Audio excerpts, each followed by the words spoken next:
Hello guys, केम classes में एक बार फिर से आप लोगों का मोस्ट वेलकम।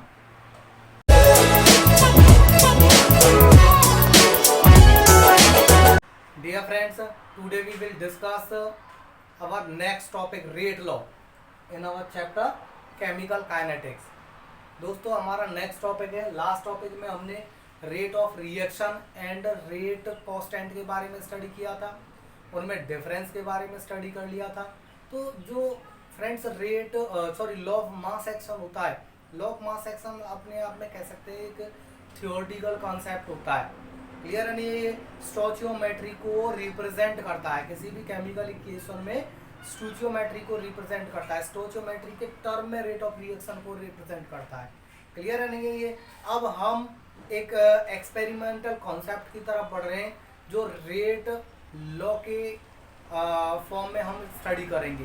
तो हमारा नेक्स्ट टॉपिक है फ्रेंड्स रेट लॉ।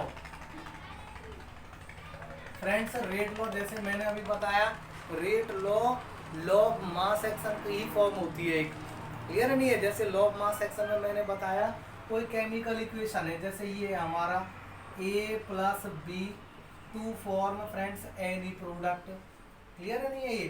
तो इसके लिए according to law of mass action, law of mass action के अकॉर्डिंग रेट ऑफ रिएक्शन कैसे निकालेंगे फ्रेंड्स?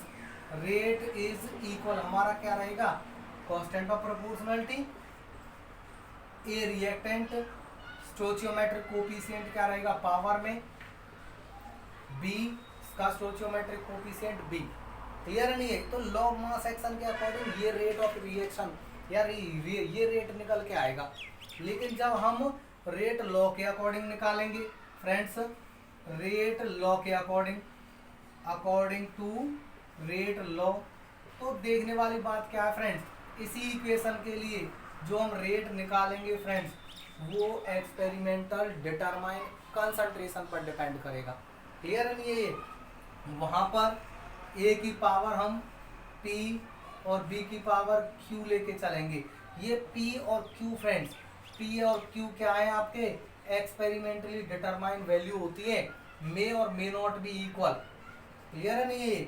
मे और may not be equal A and B के। ये ए और बी के इक्वल हो भी सकते हैं और फ्रेंड्स नहीं भी हो सकते। क्लियर नहीं है? ये एक्सपेरिमेंटली डिटरमाइन टर्म होते हैं, कंसंट्रेशन टर्म। ठीक है, जो ए और बी के बराबर हो भी सकते हैं और नहीं भी हो सकते। सिंपल सी बात है कि जब हम लॉ ऑफ मास एक्शन के अकॉर्डिंग जाते हैं तो हम इक्वेशन देखते हैं, उसमें जो स्टोचियोमेट्रिक कोफिशिएंट होते हैं उनको पावर्स में लाई करा देते हैं। क्लियर नहीं है? लेकिन आप जब रेट लॉ में जाएंगे तो वहां पर स्टोचियोमेट्रिक कोफिशिएंट जो है वो एक्सपेरिमेंटल टर्म को रखते हैं हम, ना कि इक्वेशन के टर्म को। क्लियर नहीं है?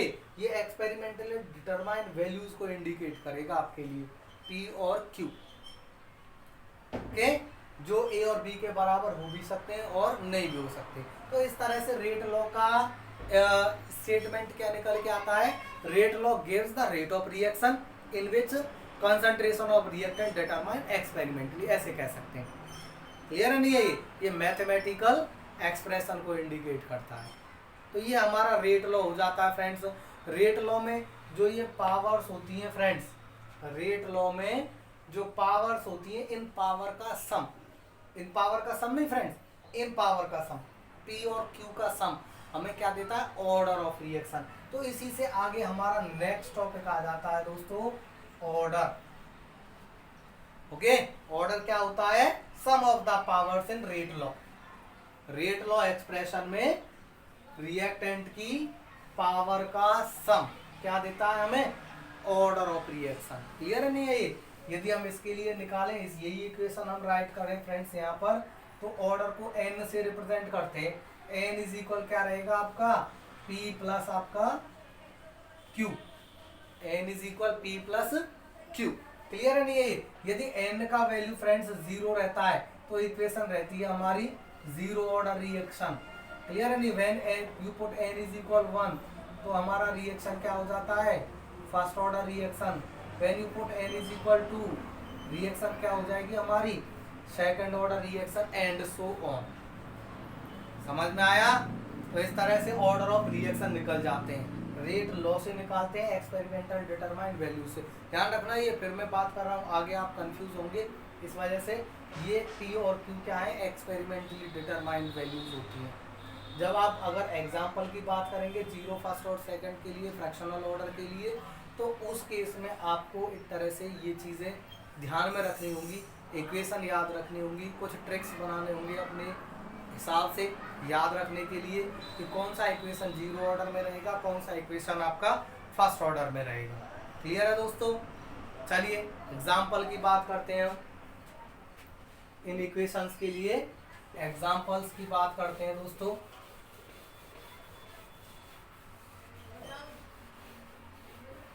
ऑर्डर ऑफ रिएक्शन में, ऑर्डर ऑफ रिएक्शन में कुछ हमारे पास एग्जाम्पल्स हैं जो पूछे जाते हैं एक नंबर में बोर्ड एग्जाम में कि इस इक्वेशन के लिए ऑर्डर क्या रहेगा, या कोई इक्वेशन दे दिया आपको, ये कौन से ऑर्डर ऑफ रिएक्शन में जाएगा। क्लियर है फ्रेंड्स? तो यहाँ से हम देखते हैं फर्स्ट ऑर्डर के लिए कुछ कॉमन एग्जाम्पल है। जैसे ये आपका N2O5 का डिकम्पोजिशन, अमोनियम नाइट्राइड का डिकम्पोजिशन, या आपका हाइड्रोजन पर ऑक्साइड का डिकम्पोजिशन। क्लियर है दोस्तों? तो इन इक्वेशंस के लिए जब आप रेट निकालोगे, जैसे फर्स्ट इक्वेशन के लिए आप लोग रेट निकालें, रेट इज इक्वल क्या रहेगा, रिएक्टेंट की कंसंट्रेशन। तो यहाँ पर क्या लिखेंगे हम, N2O5 की पावर 1। तो ऑर्डर क्या आएगा, पावर जो रहेगा, पावर का सम क्या देता है, ऑर्डर। तो पावर कितनी है, 1। तो हम क्या कहेंगे इसको, ये फर्स्ट ऑर्डर रिएक्शन है। क्लियर नहीं है? ऐसे ही NH4NO2 है, इसके लिए यहाँ K of NH4NO2 ammonium nitride power 1, तो क्या रहेगा हमारा फर्स्ट ऑर्डर। ये हमें फिर से बता रहा हूँ, ये जो पावर होती है ये एक्सपेरिमेंटली डिटरमाइंड वैल्यू होती है। क्लियर है नहीं? इसी को याद रखने की जरूरत है। दूसरा है ये हमारा केस। इस केस में भी आप जैसे इस इक्वेशन के लिए या किसी भी इक्वेशन के लिए आप जाएं, इस इक्वेशन के लिए फ्रेंड्स हम रेट निकालें, तो रेट इज इक्वल क्या रहेगा, K ऑफ हाइड्रोजन की पावर 1 और आयोडीन के लिए पावर 1। तो N इज इक्वल पावर का सम 1 + 1 क्या हो जाएगा दोस्तों, 2। तो इस इक्वेशन के लिए ऑर्डर कितना आ जाएगा हमारा, सेकंड। ऐसे ही यहाँ आ जाइए आप, यहाँ जब आप ऑर्डर निकाल रहे हैं इस इक्वेशन के लिए, तो रेट इज इक्वल क्या रहेगा हमारा, K ऑफ NO की पावर फ्रेंड्स 2 और O2 की पावर फ्रेंड्स 1। तो N इज इक्वल पावर का सम कितना है दोस्तों, 3। क्लियर है नहीं है? ये एक्सपेरिमेंटली डिटरमाइंड वैल्यू होती है 2 और 1, और ये स्टोइचियोमेट्रिक कोफिशिएंट के इक्वल हो भी सकते हैं, नहीं भी हो सकते। इन इक्वेशंस में हम देख रहे हैं कि ये इसके इक्वल हैं। यहाँ पर स्टोइचियोमेट्रिक कोफिशिएंट N2O5 के आगे क्या है दोस्तों, 1, तो पावर 1, ऑर्डर फर्स्ट आ गया। यहाँ पर फ्रेंड्स H2 के सामने 1, I2 के सामने 1, तो पावर 1 1, ऑर्डर कितना आ गया, 2। ऐसे ही यहाँ NO के सामने 2, O2 के लिए 1, ऑर्डर कितना आ गया दोस्तों, 3। यहाँ देखने की जरूरत है, ये इक्वेशंस है फ्रेंड्स जीरो ऑर्डर रिएक्शन के लिए। जब आप रेट निकालोगे नॉर्मली किसके अकॉर्डिंग, लॉग मास एक्शन के अकॉर्डिंग, तो हम क्या लिखते हैं, K ऑफ NH3 के लिए पावर 2, NH3 के लिए पावर 2। लॉग मास एक्शन से आप देखोगे तो क्या आपका क्या कहोगे कि ऑर्डर 2 है, लेकिन ये क्या रहेगा फ्रेंड्स, गलत रहेगा। इसके लिए क्या रहेगा आपका, rate is equal K of NH3 की पावर यहाँ पर 0 रहेगी, तो ऑर्डर 0 आ जाएगा। क्लियर है नहीं है? अब आप कहोगे कि ये 0 कहाँ से आ गया, इसके सामने तो 2 लगा हुआ है, नहीं है? तो ये जो वैल्यू है फिर से वही चीज़ है, ये एक्सपेरिमेंटली डिटरमाइंड कंसंट्रेशन टर्म होता है। क्लियर है नहीं है? एक्सपेरिमेंटली डिटरमाइंड वैल्यूज को इंडिकेट करता है। ये इसके इक्वल इन इक्वेशंस में तो स्टोइचियोमेट्रिक कोफिशिएंट के इक्वल था, लेकिन इन इक्वेशंस में ये नहीं है। तो मैंने एक लाइन लिखी थी कि मे और मे नॉट बी इक्वल, अभी पहले नहीं है, तो यहाँ पर इक्वल है, यहाँ पर नहीं है। ओके, तो इस तरह से जीरो ऑर्डर की छोटी सी ट्रिक आप समझ लीजिए कि कौन सा इक्वेशन जीरो ऑर्डर में रहता है, पूछा जाता है ये, तो ध्यान रखेंगे फ्रेंड्स। यदि कोई भी इक्वेशन मेटल सरफेस पर हो रही हो, किसी भी मेटल की सरफेस पर, आयरन की सरफेस पर, प्लेटिनम की सरफेस पर, जिंक की सरफेस पर, तो वो नॉर्मली ज़्यादातर रिएक्शन किस ऑर्डर में जाती है, जीरो ऑर्डर के लिए। समझ आया? मेटल सरफेस पर होने वाली रिएक्शन किस में जाएंगी, जीरो ऑर्डर में, ट्रांजिशन मेटल के लिए। और दूसरा फोटोकेमिकल रिएक्शन, HNU लिखा हुआ हो या एरो के ऊपर सनलाइट लिखा हुआ हो, तो तुरंत समझ जाना कि जीरो ऑर्डर में जाएगी। किस में जाएगी दोस्तों, जीरो ऑर्डर में। कब? जब आपका फोटोन लिखा हुआ हो, light energy, sun energy, clear है नहीं, सन रेडिएशन, तो वो रिएक्शन भी आपकी जीरो ऑर्डर में काउंट होती है। क्लियर हुआ ये चीज? जीरो ऑर्डर के लिए समझना आसान है। फ्रैक्शनल ऑर्डर के लिए भी आप लोग देख सकते हो, जो भी आपके कॉमनली मैं बता रहा हूँ, 100% नहीं है, कि जर्नल वे में आप याद रख सकते हो कि ऑर्गेनिक जो रिएक्शंस होती हैं ज़्यादातर आपकी हाइड्रोकार्बन से रिलेटेड, वो फ्रैक्शनल ऑर्डर में जाती है। जो हम इसके लिए ऑर्डर निकालेंगे फ्रेंड्स इस इक्वेशन के लिए, तो रेट इज इक्वल रहेगा हमारा के ऑफ CH3 CHO की पावर 3/2,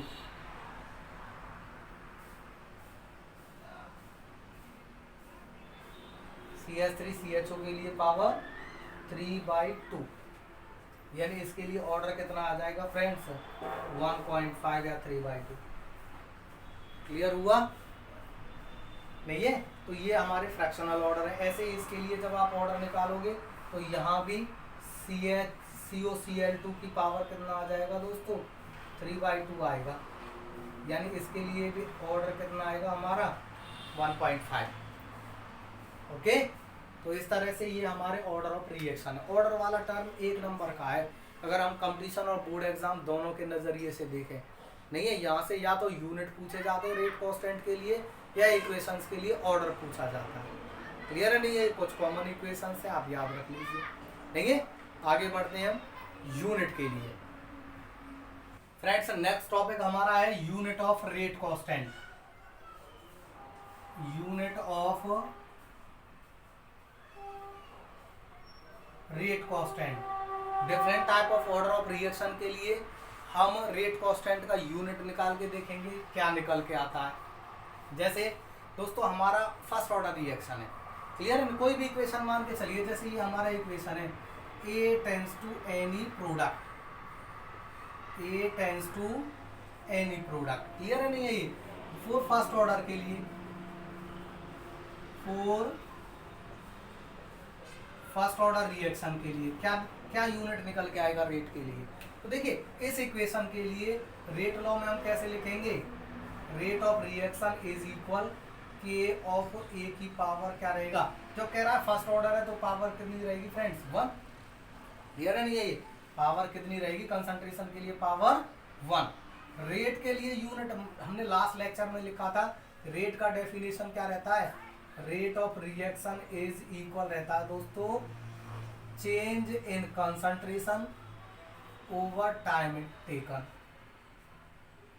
क्लियर है नहीं? ये कंसंट्रेशन के लिए यूनिट रहता है दोस्तों मोल पर लीटर, और टाइम के लिए सेकंड। तो रेट ऑफ रिएक्शन का यूनिट क्या हो जाएगा? मोल पर लीटर पर सेकंड। ये याद रखिए, नहीं है? रेट ऑफ रिएक्शन के लिए यूनिट क्या हो जाएगा? मोल पर लीटर पर सेकंड। अब यहाँ आ जाइए, रेट का यूनिट वही रहेगा मोल पर लीटर पर सेकंड। क्लियर है नहीं? है इज इक्वल के लिए हमें यूनिट निकालना है। ये क्या है हमारा? रेट कांस्टेंट है। इसके लिए हमें यूनिट निकालनी है, क्या आएगी? ठीक है, ये आपका ए है कंसंट्रेशन। कभी कैपिटल ब्रैकेट दिख जाए ना तो इसका मतलब होता है कंसंट्रेशन। यहाँ पर हम कैपिटल ब्रैकेट के टर्म में कंसंट्रेशन को रिप्रेजेंट करते हैं, और कंसंट्रेशन का यूनिट है दोस्तों मोल पर लीटर। क्लियर नहीं है? कंसंट्रेशन का यूनिट क्या होता है? मोल पर लीटर। यहाँ रख दिया, पावर कितनी है? 1। नहीं है? के इज इक्वल, देन के इज इक्वल क्या निकल के आएगा दोस्तों? मोल पर लीटर से मोल पर लीटर कैंसिल, क्या बचेगा तुम्हारा? Second inverse. यानी फर्स्ट ऑर्डर रिएक्शन के लिए रेट कांस्टेंट का यूनिट क्या रहता है? Second inverse. समझ गए कुछ? आगे बढ़े। सेकंड ऑर्डर के लिए समझिए दोस्तों, for second order reaction, second order के लिए, सेकंड ऑर्डर के लिए क्या रहता है? रेट इज इक्वल के ऑफ ए की पावर 2। लिखेंगे नहीं लिखेंगे हम? सेकंड ऑर्डर का मतलब है भाई पावर 2। रेट का यूनिट क्या है हमारा? मोल पर लीटर पर सेकंड। नहीं है? इज इक्वल के ऑफ, यहाँ पर ए के लिए कंसंट्रेशन का यूनिट क्या रहेगा? मोल पर लीटर की पावर 2। ये मोल पर लीटर इसके नीचे आएगा, देन K इज इक्वल क्या रहेगा आपका मोल पर लीटर, यहाँ पर मोल स्क्वायर रहेगा लीटर -2, इसके नीचे आएगा कैंसिल करेंगे क्या रहेगा आपका लीटर मोल इनवर्स और सेकंड इनवर्स। ये किसके लिए यूनिट आ जाएगा दोस्तों हमारा सेकंड ऑर्डर के लिए।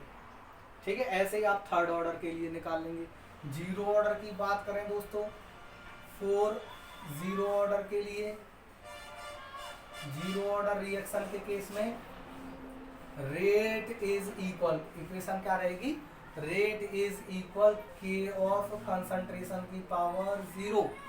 रेट का यूनिट क्या रहेगा फ्रेंड्स हमारा मोल पर लीटर पर सेकेंड इज इक्वल के ऑफ किसी की पावर 0 वैल्यू 1, यानी रेट कांस्टेंट के लिए जीरो ऑर्डर में यूनिट क्या रहेगी मोल पर लीटर पर सेकेंड।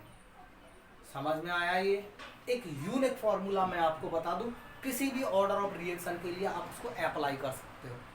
किसी भी ऑर्डर ऑफ रिएक्शन के लिए एक फॉर्मूला नहीं है तो वो क्या है आपका, यहां से समझिए हम क्या करते हैं nth ऑर्डर के लिए निकालते हैं, nth ऑर्डर ऑफ रिएक्शन के लिए। ठीक है, कोई भी ऑर्डर ऑफ रिएक्शन हो सकता है, तो nth के लिए क्या लिखते हैं हम रेट इज इक्वल के ऑफ ए की पावर n। पता नहीं है कौन सा ऑर्डर है, n मान लिया हमने। रेट के लिए यूनिट क्या रहेगा दोस्तों मोल पर लीटर पर सेकेंड, नहीं है इज इक्वल के लिए मोल पर लीटर, तो इसका यूनिट रहेगा और इसकी पावर n। के इज इक्वल क्या रहेगा दोस्तों, के इज इक्वल मोल पर लीटर पर सेकेंड डिवाइड बाई मोल पर लीटर की पावर n। n जब ऊपर जाएगा, यहाँ तो मोल पर लीटर की पावर दोस्तों 1 है, n जब ऊपर जाएगा तो माइनस का हो जाएगा, क्या लिखेंगे 1 माइनस n लिख सकते नहीं लिख सकते, तो k इज इक्वल मोल पर लीटर की power 1 minus n into second inverse. इसको आप किसी भी ऑर्डर ऑफ रिएक्शन के लिए यूज में ले सकते हो। किसी भी ऑर्डर ऑफ रिएक्शन के लिए आप के का यूनिट कैलकुलेट कर सकते हो इस फॉर्मूला से। ठीक है, समझ के चलिए। वह जब आपका जीरो ऑर्डर है, इसी फॉर्मूला में पुट करें। ऑर्डर के लिए क्या पुट करोगे, वह यू मोल पर लीटर की power 1 minus n। Suppose zero order है तो n का वैल्यू क्या रहता है दोस्तों 0, आप 0 पुट करोगे यहाँ पर, तो 1 माइनस 0 क्या रहेगा 1, यानी मोल पर लीटर की पावर 1, यानी मोल पर लीटर और पर सेकेंड, तो ये आ जाएगा। फर्स्ट ऑर्डर का निकालना है तो when you put n is equal 1 then first order, तो 1 माइनस 1 0 हो जाएगा, इसकी पावर 0, ये वैल्यू 1 हो जाएगी, बचेगा क्या तुम्हारा सेकेंड इनवर्स। तो फर्स्ट ऑर्डर के लिए यूनिट क्या रहेगा सेकेंड इनवर्स। थर्ड ऑर्डर, किसी भी ऑर्डर ऑफ रिएक्शन के लिए you can calculate the unit of order rate constant. Is that clear? चलिए फ्रेंड्स, इसी में ये तो था हमारा, ये एक तरह से रेट कांस्टेंट के यूनिट आ जाते हैं एक्वा सॉल्यूशन में या लिक्विड फेज में कह सकते हैं हम। ये लिक्विड फेज में यदि हमारे रिएक्टेंट है एक्वा सॉल्यूशन की फॉर्म में है तो उस केस में रेट कांस्टेंट के लिए ये यूनिट आते हैं। क्वेश्चन आ जाता है यदि गैसियस फेज में हो रिएक्टेंट स्पीसीज तो उस केस में यूनिट क्या निकल के आएगा। क्लियर है नहीं है? तो याद रखना गैसियस फेज में कंसंट्रेशन का, देखिए कंसंट्रेशन जैसे मोलरिटी है, यदि हमारा एक्वा सॉल्यूशन है लिक्विड सॉल्यूशन है तो उस केस में कंसंट्रेशन यानी मोलरिटी को हम किस में डिफाइन करते हैं मोल पर लीटर के टर्म में। ठीक है, और यदि हमारा गैसियस कंपोनेंट हो, क्लियर है नहीं है, गैसियस कंपोनेंट के लिए मोलरिटी को हम एटीएम के टर्म में डिफाइन करेंगे, उसका यूनिट क्या रहेगा एटीएम। ठीक है, एटमॉस्फेरिक प्रेशर गैसियस कंपोनेंट के लिए। ओके, तो मोल पर लीटर को फ्रेंड्स हम एटीएम से रिप्लेस कर देते हैं। समझ आया? सेम जहां भी कहीं आपको मोल पर लीटर दिखाई दे रहा है आप क्या करोगे एटीएम में कन्वर्ट कर दोगे। जैसे अब गैसियस कंपोनेंट के लिए for gases rate of reaction क्या रहेगा change in concentration over time taken. Concentration का यूनिट आ जाएगा दोस्तों एटीएम। ठीक है, और टाइम इनवर्स यानी सेकंड इनवर्स, ये आ जाएगा हमारा एटीएम सेकंड इनवर्स। अब फर्स्ट ऑर्डर के लिए जा रहे हैं फ्रेंड्स हम। फर्स्ट ऑर्डर के लिए क्या रहेगा रेट का यूनिट एटीएम सेकेंड इनवर्स, और यहाँ कंसंट्रेशन अगेन क्या रहेगा फ्रेंड्स हमारा एटीएम। एटीएम से इधर एटीएम कैंसिल, क्या बचेगा सेकेंड इनवर्स। समझ आया। सेकेंड ऑर्डर के लिए भी यहाँ जहाँ भी मोल पर लीटर दिखाई दे गैसियस कंपोनेंट के केस में, उसको रिप्लेस करा देते हैं हम किससे, एटीएम से। ये लीटर पर मोल है, तो ये क्या हो जाएगा हमारा, मोल पर लीटर एटीएम होता है, लीटर पर मोल एटीएम इनवर्स हो जाएगा। ठीक है।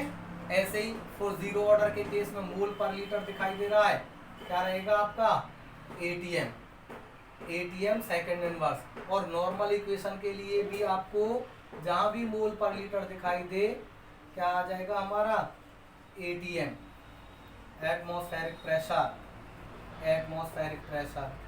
तो इस तरह से हम गैसियस कंपोनेंट के लिए यूनिट निकाल लेते हैं रेट कांस्टेंट का किसी भी ऑर्डर ऑफ रिएक्शन के लिए। समझ आया फ्रेंड्स। एक नंबर का कॉन्सेप्ट है, अच्छे से क्लियर कर ले। ये फॉर्मूला आप याद रखिए बस, क्लियर नहीं है। यदि आपका ज़्यादातर एक्वा सॉल्यूशन के लिए पूछा जाता है, अगर उसमें कुछ भी नहीं दे रखा है क्वेश्चन में, केवल यूनिट पूछ रखा है, तो आप मोल पर लीटर के टर्म में निकालें। यदि उसने साफ साफ लिख रखा है कि गैसियस कंपोनेंट है, तो फिर आप एटीएम के टर्म में निकालें। कुछ भी नहीं लिख रखा है, एक्वा सॉल्यूशन ना लिख रखा हो, ना गैसियस कंपोनेंट, तो फिर आप मोल पर लीटर के टर्म में ही कैलकुलेट कर सकते हो। दोनों ही सही है वैसे। ओके।